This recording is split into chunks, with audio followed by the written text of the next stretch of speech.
Hey guys, we're 5 minutes out. I just wanted to go over the order of events. We'll have a press conference first with Alex Little, the attorney, speaking, and then Todd Chrisley, and then Savannah Chrisley. We'll do a Q&A afterwards, but there will be no side interviews after it's over, so get your questions out here in this format. And then Todd has asked that anytime he sees these questions getting disrespectful, he will end this press conference immediately. So I just wanted to share that with all of you guys. And we will get started here in about 5 minutes, and I'll give you another 2-minute warning too once I get that word from them. Can you guys hear me okay on your mics? Everything sounding good? Yes. Perfect. Thanks, y'all.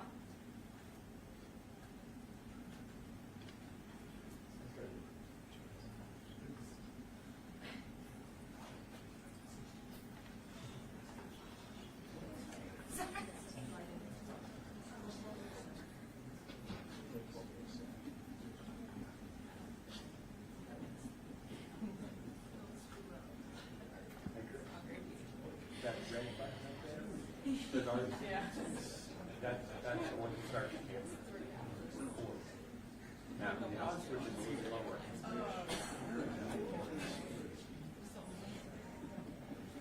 Well, you know, I break the rules all the time.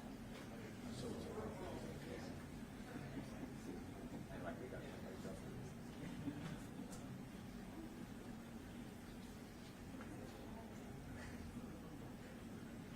longer than we'd like to say. Longer than you say live.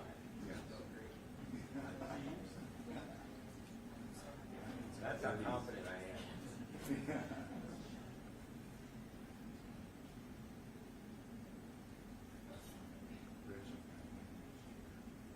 Yours? You changed it now? This is your daughter moved to Atlanta? Congratulations.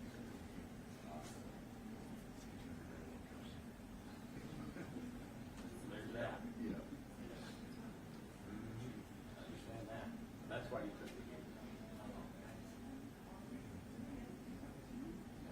Yeah. Sorry, I will be there.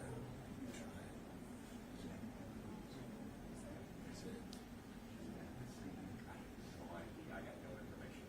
She asked for everybody's info, so we'll go talk at the same time.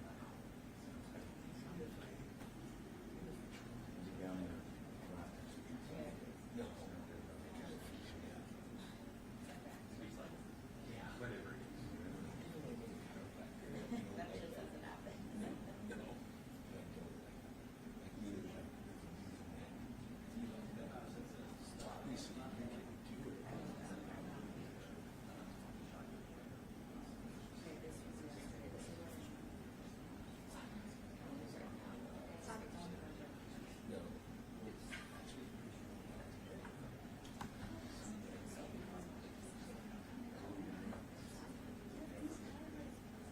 You don't have enough.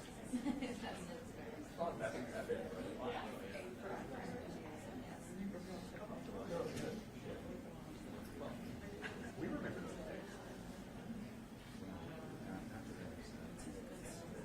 Oh, reporting. We didn't do the reporting.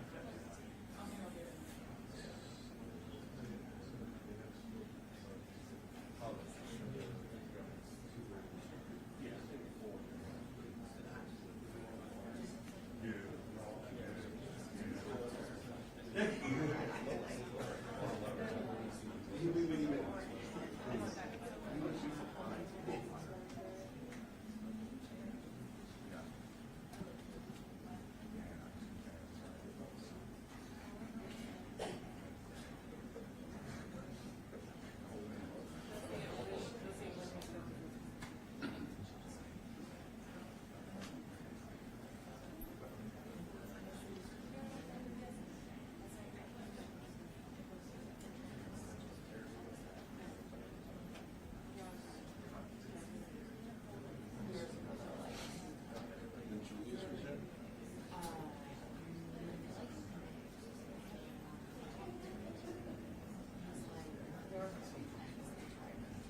2 minutes out.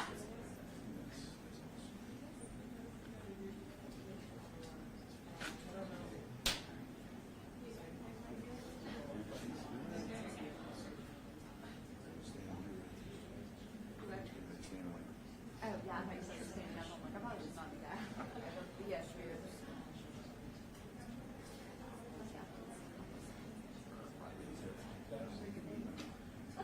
Feels like we went hard last week. Exactly.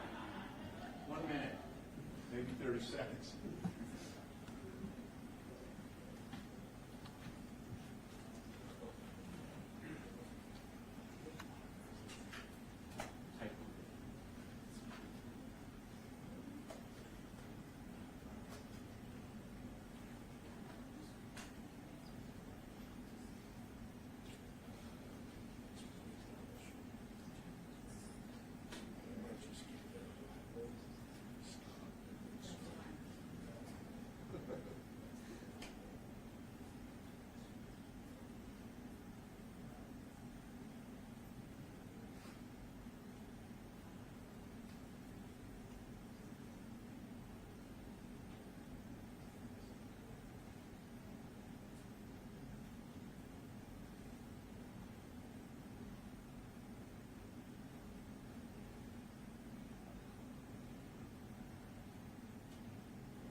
Here we go.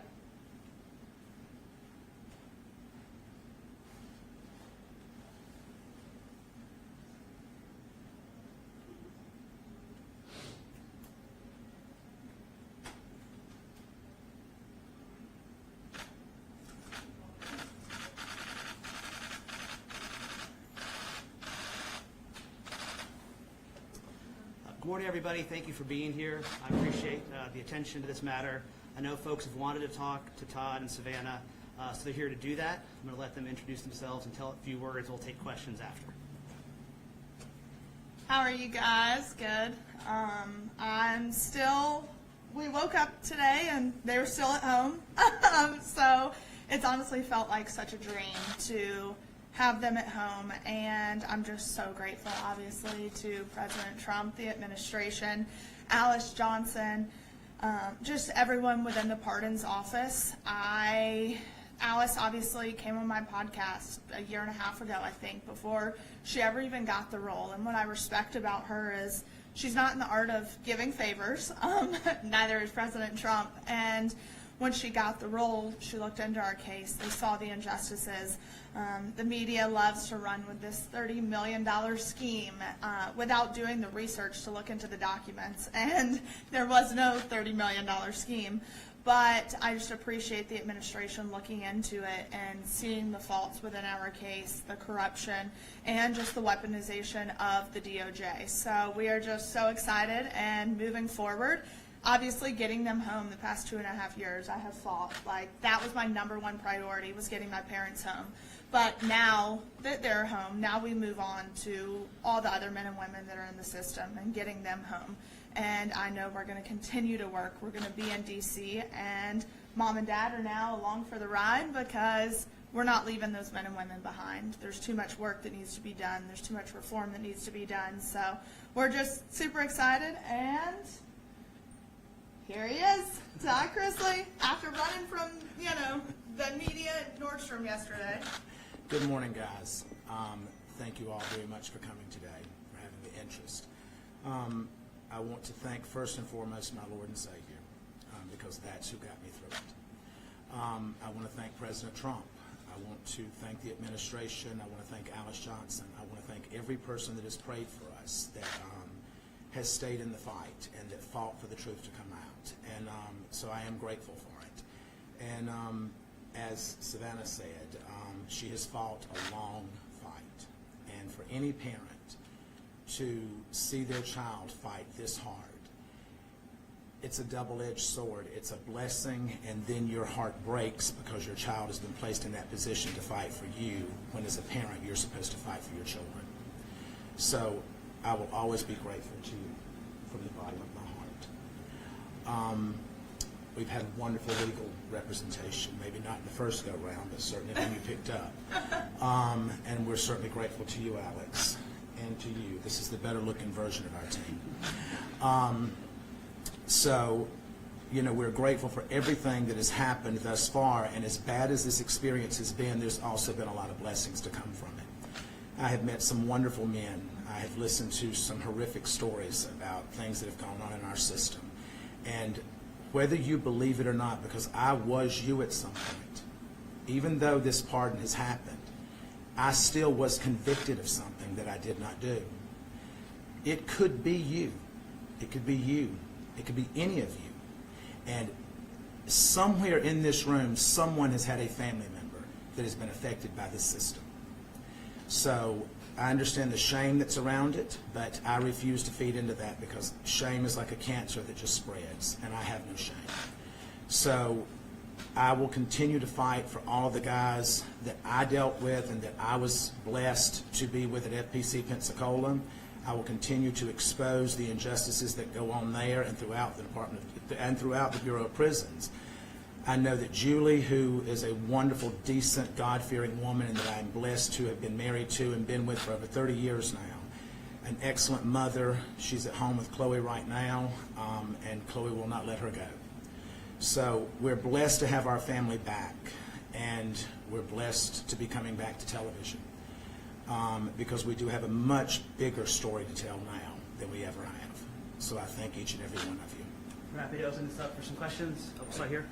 Todd and Savannah, you know, what was the reunion like first night, right? Todd, Julie, and the family. And the second part of that is, Todd, the fans have been really talking about your physical transformation. Yeah, I call it the VOP glow. And so what was the motivation behind that, and how are you going to continue that sort of fitness routine moving forward? Well, I'll actually have more access to better products now that I'm out. You know, I think that I had nothing to do other than to read and to work out.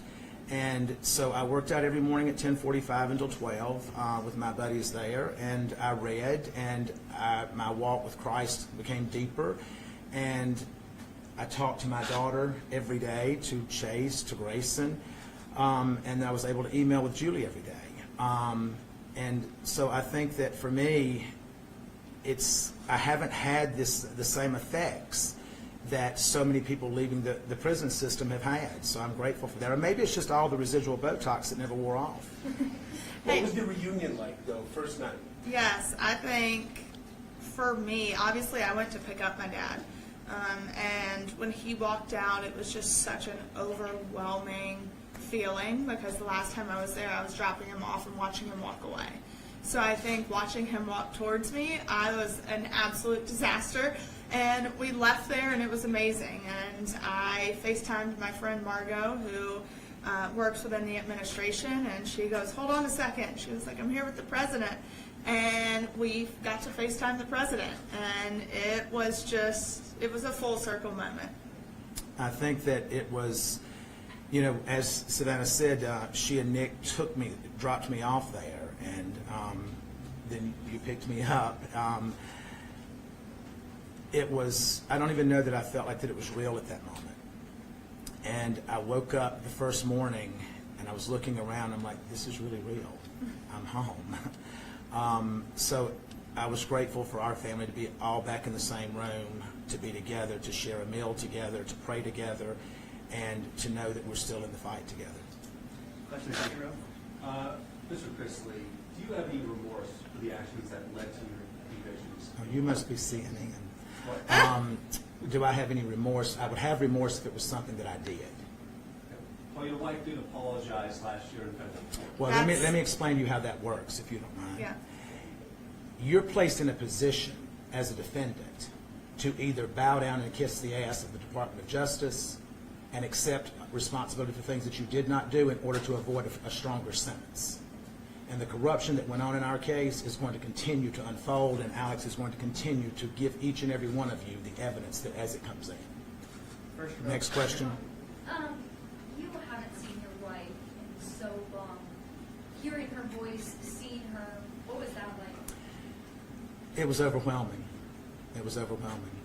Julie and I have been together for over 30 years, and she is my best friend. We have raised our children together, a grandchild that is now my legal daughter, and we've had all the ups and downs. You know, we've gone through breast cancer together. We've gone through multiple medical procedures with her, and it was great to be home. No matter where that is, as long as she's there, it's home. Got a question up here? Hey guys, well, welcome home, Todd. Thank you so You're much. welcome. I know this has been a big journey for you and for you, Savannah. What is one thing that happened behind the scenes that maybe you want the public to know and to understand? You want to go first?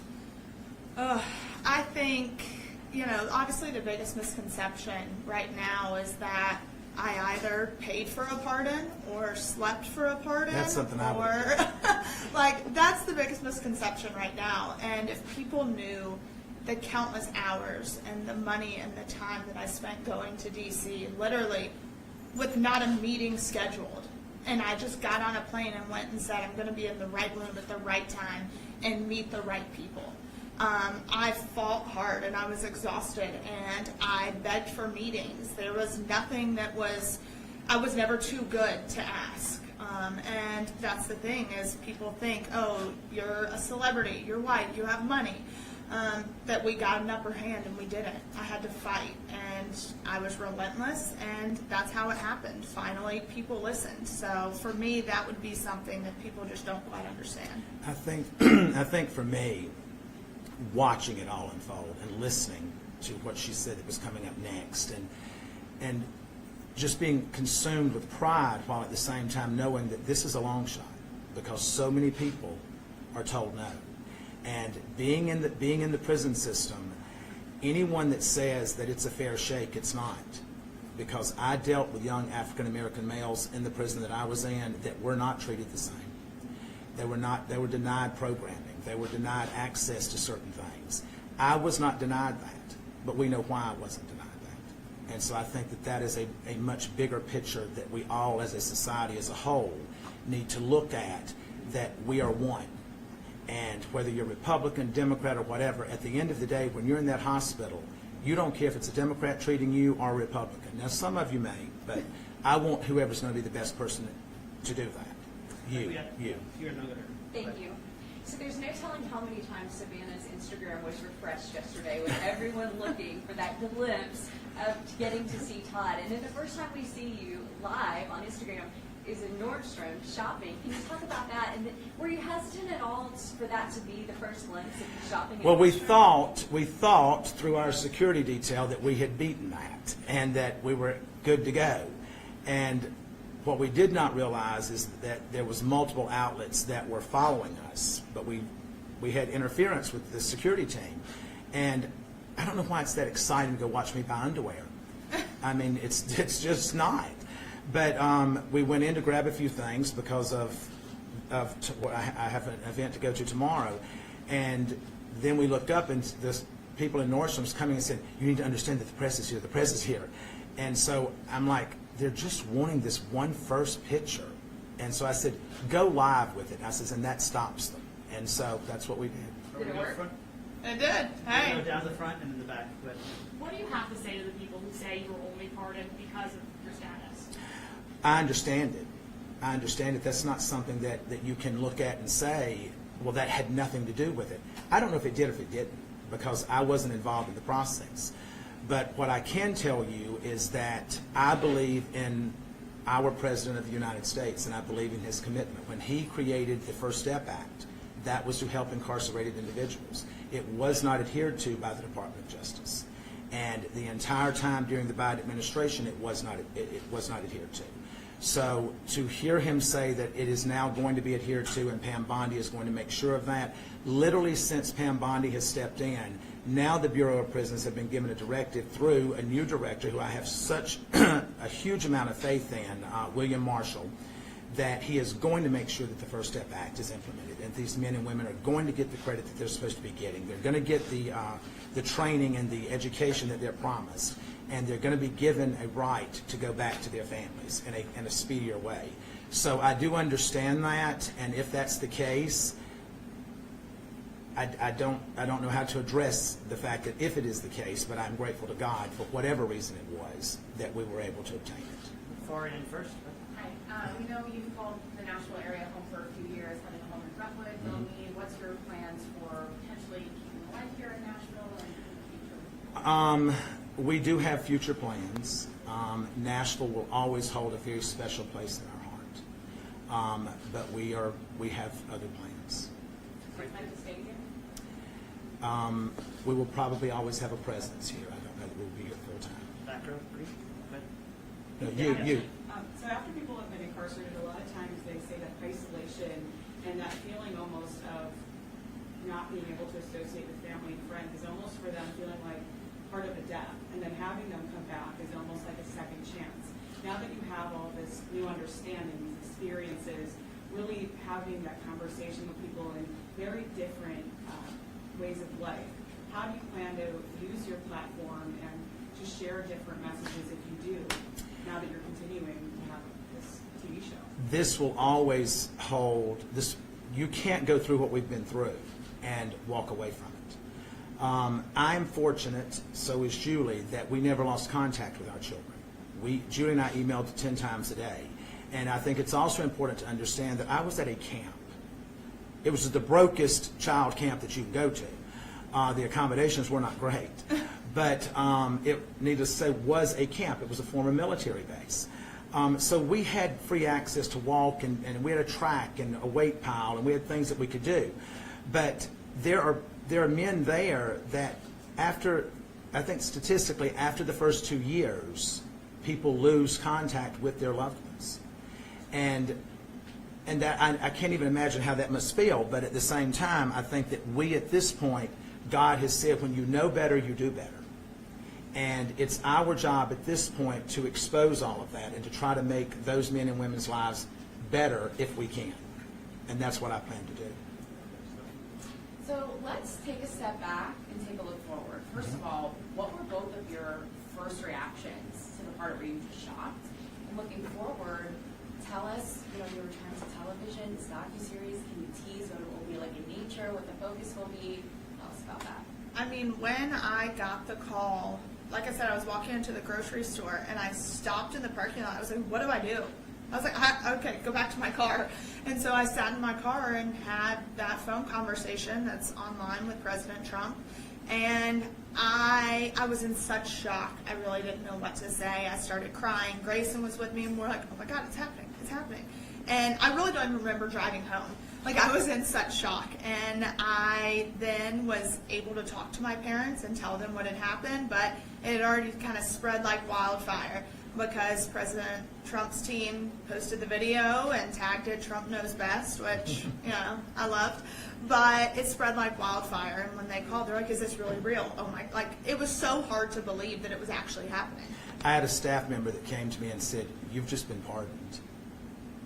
And I just looked at him and he says, no, really, you've been pardoned. It's in the news. And so I walked up to call her and she said, it's true, it's true. So I remember walking back from the phone and just feeling numb, not really knowing. And then after about 10 minutes, all I could think about was the guys that I was leaving behind because I had made such wonderful relationships with those men. And when I left that day, there was only 317 men at our camp, but they were lined up shouting when I was walking out. And they were saying, don't leave, don't forget us, don't forget us. And my commitment is to them that I will never forget them. And how about the docuseries? So we had been filming, and we had just wrapped filming for all intents and purposes. And then we get the call that they had been pardoned, so we picked right back up. And we're excited because I think this new show is going to give, first off, it's going to give people a look into the trial and things that we went through, and we're going to set the record straight, put some documents out there. Alex is on there. But it comes full circle because we go back and then we get to the point where mom and dad are pardoned, and now we move forward with our lives. And I know for me personally, now I get to be a normal 27-year-old, almost 28. And so my goal, it's like we were talking last night, it's like I'm traveling to 30 countries by the time I turn 30. But going to DC is going to be, I will be there a lot more because now I hope to work with the Federal Bureau of Prisons and Billy Marshall and help them expose the corruption because he has vowed to hold people accountable if there has been abuse and corruption to occur. So I'm extremely excited for that, to work with some organizations, put bills in front of Congress, especially for women who are incarcerated. So that's kind of our goal. And then obviously they've already got all the offers rolling in, so it's going to make life so much easier. You'll see him on quite a few different shows, I have a feeling. So one more question, and then I think Can Todd confirm that you will be a part now of the second portion of the series? We are. yeah. Yeah, we started filming literally the night that we got home. As soon as we got home. So I think with this new series, you will see the first time he and mom see each other for the first time. Last question. Let her have this question. So I understand you're saying you were wrongfully convicted and that information will come out, but my question is, so, you know, it was under the first Trump administration when the investigation happened and the charges, so how can it be political? Well, if you will look at the individuals that prosecuted this case and that lied to the courts, and these prosecutors are no longer with the U.S. Attorney's Office. Tommy Krepp left and is now at the FDIC. Annalise Peters, she is now with Meta. You don't go to Meta and give up a career as a prosecutor. That's not what you do. You don't go to the graveyard of the FDIC when you're trying to build a career as a defense attorney. So I also think it's very important to note that it took 7 years to issue a formal indictment. Exactly. So the investigation was going on for almost a decade. And when you look at it, our judge was the youngest African-American female appointed by Obama. So she allowed so many things to come into trial with the Fourth Amendment violations, and magistrate judge ruled that all the evidence must be thrown out because it was obtained illegally. So we don't know if stuff was planted. Mark Braddock was involved. He got full immunity from the government. So the whole trial was just messy and tainted. And when the magistrate judge ruled the evidence was not allowed in, the Obama appointed judge said, nope, I don't care. We're allowing it all in. And with an email that said, we need to catch a big fish. And the response was, well, Todd Chrisley is the biggest fish in Atlanta right now. And I think it's also important to note that the Office of Inspector General ruled in our favor in their documents, that in their investigation, that stated, we agree that the Chrisleys were unfairly targeted. We substantiate Due to their celebrity status. Yes, we substantiate the Chrisleys' claims that they were unfairly targeted. So at the end of the day, I will sit and say, as his daughter, I believe in law and order. If I believe that my parents did exactly what they were accused of doing, then yes, you have a consequence. You have a consequence for it. Do I think the consequence should have been 12 years? No, I do not. That's not even a fair sentence if it was true. But I know in my heart of hearts it was not true. I caught these prosecutors in so much misconduct, speaking to the judge, having ex parte communications. And this is in writing. It is in writing. Alex exposed the emails. So I think at the end of the day, if you want a conviction, then have a clean conviction. And to go back to your question about it being a Trump administration, it was a Biden administration that the OIG issued the report under that said that we were targeted. Mm-hmm. Thank you. All right, guys. That's it. Thank you all very much. Thank Awesome. you. Thank Y'all have you. a wonderful day. God bless. Thank you.